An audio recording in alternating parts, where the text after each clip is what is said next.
Hi hello welcome to my channel. ನೋಡಿ, ಇವತ್ತು ಕೃಷ್ಣ ಜನ್ಮಾಷ್ಟಮಿ ಹಬ್ಬ ಆಗಿರೋದ್ರಿಂದ ನಾನಿಲ್ಲಿ ಕೃಷ್ಣ ಜನ್ಮಾಷ್ಟಮಿಗೆ ವಿಶೇಷವಾಗಿರುವಂಥ ಸಿಹಿ ಅವಲಕ್ಕಿಯನ್ನು ಮಾಡಿ ತೋರಿಸ್ತಾ ಇದ್ದೀನಿ. ಸಿಹಿ ಅವಲಕ್ಕಿ ಅಂದರೆ ಕೃಷ್ಣನಿಗೆ ತುಂಬ ಪ್ರಿಯವಾಗಿರುವಂಥ ನೈವೇದ್ಯ ಅಂತಲೇ ಹೇಳ್ಬಹುದು. ಇದು ತುಂಬ ಕಡಿಮೆ ಸಾಮಗ್ರಿಗಳನ್ನ ಬಳಸ್ಕೊಂಡು ಮಾಡೋವಂಥದ್ದು ಮತ್ತು ತುಂಬ ಕಡಿಮೆ ಸಮಯದಲ್ಲಿ ಮಾಡೋವಂಥ ಒಂದು ಅವಲಕ್ಕಿ. ನೀವೆಲ್ಲನ ಅರ್ಜೆಂಟಲ್ಲಿ ನಾನು ನೈವೇದ್ಯಕ್ಕೆ ಇಡಬೇಕಂತಂದ್ರೂ ಕೂಡ ಈ ಸಿಹಿ ಅವಲಕ್ಕಿಯನ್ನು ನೀವು ಟ್ರೈ ಮಾಡ್ಬೋದು ಮತ್ತು ಇದನ್ನು ಪ್ರಸಾದ ರೂಪದಲ್ಲಿ ನಾವು ಎಲ್ಲರಿಗೂ ಹಂಚಲೂಬಹುದು. ನೋಡಿ, ಇಲ್ಲಿ ಮೊದಲಿಗೆ ಏನು ಬೇಕು ಅನ್ನೋದನ್ನು ತಿಳಿಸ್ಕೊಡ್ತೀನಿ. ನಾನಿಲ್ಲಿ 1 ಬೌಲಷ್ಟು ಅವಲಕ್ಕಿಯನ್ನು ತೆಗೆದುಕೊಂಡಿದ್ದೀನಿ. ಅಂದರೆ ಒಂದು 1/4 kg ಅಳತೆಯಲ್ಲಿ ಹೇಳೋದಾದರೆ ಒಂದು 1/4 kg ಅವಲಕ್ಕಿಯನ್ನು ತೆಗೆದುಕೊಂಡಿದ್ದೀನಿ. ನೆಕ್ಸ್ಟ್ ಆ ಒಂದು ಅವಲಕ್ಕಿಯನ್ನು ಚೆನ್ನಾಗಿ ನಾವು 2ರಿಂದ 3 ಸತಿ ತೊಳ್ಕೊಳ್ಬೇಕಾಗತ್ತೆ. ಯಾಕಂದರೆ ಅವಲಕ್ಕಿನಲ್ಲಿ ತುಂಬ ಗಲೀಜಿರುತ್ತೆ. ಹಾಗಾಗಿ ಆ ಅವಲಕ್ಕಿನ ತೆಗೆದುಕೊಂಡ ನಂತರದಲ್ಲಿ ನಮಗೆ ಇಲ್ಲಿ ಒಂದು 1/4 kgಗೆ 150 ಗ್ರಾಮ್ಸಷ್ಟು ಬೆಲ್ಲ ಬೇಕಾಗುತ್ತೆ. ಮತ್ತು ಇಲ್ಲಿ ನಮಗೆ 1ರಿಂದ 2 ಟೇಬಲ್ ಸ್ಪೂನ್ ತುಪ್ಪ ಬೇಕಾಗುತ್ತೆ. ನಾನಿಲ್ಲಿ ನಿಮಗೆ ಅವಲಕ್ಕಿಯನ್ನು ಸಹ ತೊಳೆದುಕೊಂಡಿದ್ದೀನಿ. ಅವಲಕ್ಕಿ ತೊಳೆದು ಒಂದು 5 ನಿಮಿಷ ಅದನ್ನು ನೆನೆಯೋದಕ್ಕೆ ಬಿಡಬೇಕು. ತದನಂತರದಲ್ಲಿ ನಾವಿಲ್ಲಿ ಒಂದು ಬಾಣಲೆಯನ್ನು ಇಟ್ಕೊಂಡಿದ್ದೀನಿ. ಬಾಣಲೆಗೆ 1 ಟೇಬಲ್ ಸ್ಪೂನ್ ತುಪ್ಪವನ್ನು ಹಾಕ್ಕೊಂಡು ನಾನಿಲ್ಲಿ ಗೋಡಂಬಿ ದ್ರಾಕ್ಷಿ ನಿಮಗೆ ಎಷ್ಟು ಬೇಕೋ ಅಷ್ಟು ನೀವು ಹಾಕ್ಕೊಳ್ಬೋದು. ಎಷ್ಟು ಹಾಕಿದ್ರೂ ಕೂಡ ತುಂಬ ಚೆನ್ನಾಗಿರುತ್ತೆ. ನಾನಿಲ್ಲಿ ಸ್ವಲ್ಪ 4 ಗೋಡಂಬಿನ ಹಾಕ್ಕೊಂಡಿದ್ದೀನಿ. ಸ್ವಲ್ಪ ದ್ರಾಕ್ಷಿಯನ್ನು ಹಾಕ್ಕೊಂಡಿದ್ದೀನಿ. ದ್ರಾಕ್ಷಿ ನಮ್ಮನೇಲಿ ತುಂಬ ಇಷ್ಟಪಡೋದ್ರಿಂದ ನಾನು ಸ್ವಲ್ಪ ದ್ರಾಕ್ಷಿ ಜಾಸ್ತಿನೇ ಹಾಕ್ಕೊಂಡಿದ್ದೀನಿ. ಇವಾಗ ನೋಡಿ, 150 ಗ್ರಾಮಷ್ಟು ಬೆಲ್ಲವನ್ನು ತೆಗೆದುಕೊಂಡಿದ್ದೀನಿ. ನಮ್ಗೆ ಇನ್ನೂ ಸಿಹಿ ಸ್ವಲ್ಪ ಜಾಸ್ತಿ ಬೇಕು ಅನ್ನೋರು ಒಂದು 200 ಗ್ರಾಮ್ ಬೆಲ್ಲವನ್ನು ತೆಗೆದುಕೊಳ್ಬಹುದು. ತುಂಬ ಸಿಹಿ ಆದರೂ ಕೂಡ ಅಷ್ಟು ಚೆನ್ನಾಗಿರೋದಿಲ್ಲ. ಅವಲಕ್ಕಿ ಸ್ವಲ್ಪ ಮುದ್ದೆ ಆಗಿಬಿಡುತ್ತೆ. ಹಾಗಾಗಿ ಇಲ್ಲಿ 150 ಗ್ರಾಮು ಪರ್ಫೆಕ್ಟಾಗಿರುತ್ತೆ. ಇದು ಬಂದು ಉಂಡೆ ಬೆಲ್ಲ ಅಂತೀಯಲ್ವ, ಆ ರೀತಿ ಬೆಲ್ಲವನ್ನು ತೆಗೆದುಕೊಂಡಿದ್ದೀನಿ. ನಿಮ್ಮದು ಬೆಲ್ಲ ಗಲೀಜಿದೆ ಅಂತಂದರೆ ನೀವು ಬೆಲ್ಲವನ್ನು ಮೊದಲಿಗೆ ಕರಗಿಸಿ ಸೋದಿಸ್ಕೊಳ್ಬೇಕಾಗತ್ತೆ. ನಾನು ತೆಗೆದುಕೊಂಡಿರೋ ಬೆಲ್ಲ ಬಂದು ಇಲ್ಲಿ ಶುದ್ಧವಾಗಿರುವಂಥ ಬೆಲ್ಲ. ಇದರಲ್ಲಿ ಯಾವುದೇ ರೀತಿ ಕಲ್ಲು ಇರೋದಿಲ್ಲ. ಹಾಗಾಗಿ ನಾನು ಇದನ್ನು ಯಾವುದೇ ರೀತಿ ಸೋಸಿಸ್ಕೊಳ್ತಾ ಇಲ್ಲ. ಹಾಗೆಯೇ ನೆನೆಸಿ ಇಟ್ಟಿರುವಂಥ ಅವಲಕ್ಕಿನ ಇದರ ಜೊತೆಗೆ ಸೇರಿಸ್ಕೊಳ್ತಾ ಇದ್ದೀನಿ. ನೋಡಿ, ನೀವು ಕರಗೋದಕ್ಕೆ ಬೆಲ್ಲ ಇಡ್ತೀರಲ್ವ, ಅದಕ್ಕೆ ಒಂದು 1/4 ಸ್ಪೂನಷ್ಟು ನೀರನ್ನು ಹಾಕ್ಕೊಳ್ಳಿ.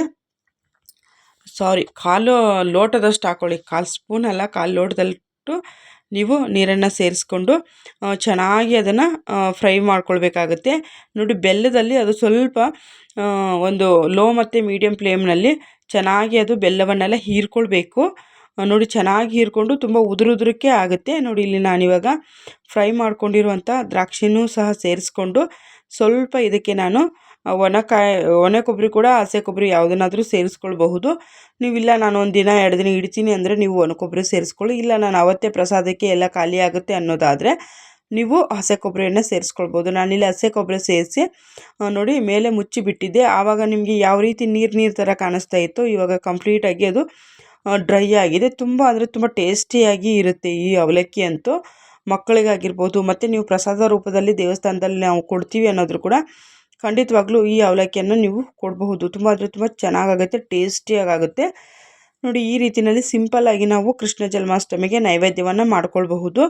ನಮ್ಮ ಚಾನಲ್ ಕಡೆಯಿಂದ ಎಲ್ಲ ನನ್ನ ಚಾನಲ್ ನೋಡ್ತಾ ಇರುವಂಥ ನನ್ನ ಸ್ನೇಹಿತರಿಗಾಗಿರ್ಬೋದು ಪ್ರತಿಯೊಬ್ಬರಿಗೂ ಕೃಷ್ಣ ಜನ್ಮಾಷ್ಟಮಿಯ ಶುಭಾಶಯಗಳನ್ನ ತಿಳಿಸ್ತೀನಿ. ನಿಮ್ಮ ಮನೆಯಲ್ಲೂ ಕೂಡ ಹೊಸದಾಗಿ ಮದುವೆ ಆಗಿರುವಂಥವ್ರಿಗೆ ನಿಮ್ಮ ಮನೆಗೂ ಕೂಡ ಬಾಲಕೃಷ್ಣ ಬಂದು ನಿಮ್ಮ ಮನೆ ತುಂಬ ಓಡಾಡಲಿ ಅಂತೇಳಿ ಸಹ ನಾನು ಆ ಪರಮಾತ್ಮನ ಹತ್ರಕ್ಕೆ ಕೇಳ್ಕೊಳ್ತೀನಿ. ಹೊಸದಾಗಿ ಯಾರೆಲ್ಲ ನನ್ನ ಚಾನಲ್ನ ಅವರು ನೋಡ್ತಾ ಇದ್ದೀರೋ ಖಂಡಿತವಾಗ್ಲೂ ಲೈಕ್ ಮಾಡಿ, ಶೇರ್ ಮಾಡಿ, ಸಬ್ಸ್ಕ್ರೈಬ್ ಮಾಡಿಕೊಂಡು ನನ್ನ ಚಾನಲ್ಗೆಲ್ಲರೂ ಸಪೋರ್ಟ್ ಮಾಡಿ ಅಂತೇಳಿ ಕೇಳ್ಕೊಳ್ತೀನಿ. ಮತ್ತು ನಿಮಗೆ ಯಾವ ರೀತಿ ವಿಡಿಯೋಗಳು ಬೇಕನ್ನೋದನ್ನು ಕೂಡ ಖಂಡಿತವಾಗ್ಲೂ ತಿಳಿಸಬಹುದು. ನಾನು ಇನ್ನೊಂದು ವಿಡಿಯೋನಲ್ಲಿ ಮಕ್ಕಳಿಗೆ ಪಂಚೆಯನ್ನು ಯಾವ ರೀತಿಯಲ್ಲಿ ನಾವು ಇವಾಗ ಎಲ್ಲರಿಗೂ ನಮಗೆ ಇವಾಗ ರೆಡಿಮೇಡ್ ಸಿಗೋದಿಲ್ಲ. ಯಾಕಂದರೆ ಒಬ್ಬೊಬ್ಬರಿಗೆ ಶಾಪ್ ಹತ್ತಿರ ಇರುತ್ತೆ, ಒಬ್ಬೊಬ್ಬರಿಗೆ ದೂರ ಇರುತ್ತೆ. ಅವರು ಸಹ ಮನೆಯಲ್ಲಿ ಪುಟಾಣಿ ಮಕ್ಕಳಿದ್ರೆ ಅವರಿಗೆ ಯಾವ ರೀತಿ ಪಂಚೆಯನ್ನು ಉಡಿಸ್ಬಹುದು ಅನ್ನೋದನ್ನು ಕೂಡ ನಾನು ಖಂಡಿತವಾಗ್ಲೂ ತಿಳಿಸ್ಕೊಡ್ತೀನಿ. ಇದಾದಮೇಲೆ ನೆಕ್ಸ್ಟ್ ವಿಡಿಯೋ ಅದೇ ಬರುತ್ತೆ ನಿಮಗೆ. ಖಂಡಿತವಾಗ್ಲೂ ವಿಡಿಯೋ ಇಷ್ಟ ಆದರೆ ಪ್ಲೀಸ್ ಎಲ್ಲರೂ ಸಪೋರ್ಟ್ ಮಾಡಿ ಅಂತೇಳಿ ಕೇಳ್ಕೊಳ್ತೀನಿ. ನೋಡಿ, ನೀವು ಕೂಡ ಖಂಡಿತವಾಗ್ಲೂ ಈ ಒಂದು ಸಿಹಿ ಅವಲಕ್ಕಿಯನ್ನು ಟ್ರೈ ಮಾಡಿ ಹೇಗೆ ಬಂತು ಅಂತೇಳಿ ನನಗೆ ಕಮೆಂಟಲ್ಲಿ ಬರೆದು ತಿಳಿಸಿ. ಶ್ರೀಕೃಷ್ಣ ಪರಮಾತ್ಮನ ಕಥೆನಲ್ಲೇ ಇದೆ ಈ ಒಂದು ನೈವೇದ್ಯ ಎಷ್ಟು ಪ್ರಿಯ ಅನ್ನೋದು. ಅವರ ಸ್ನೇಹವನ್ನು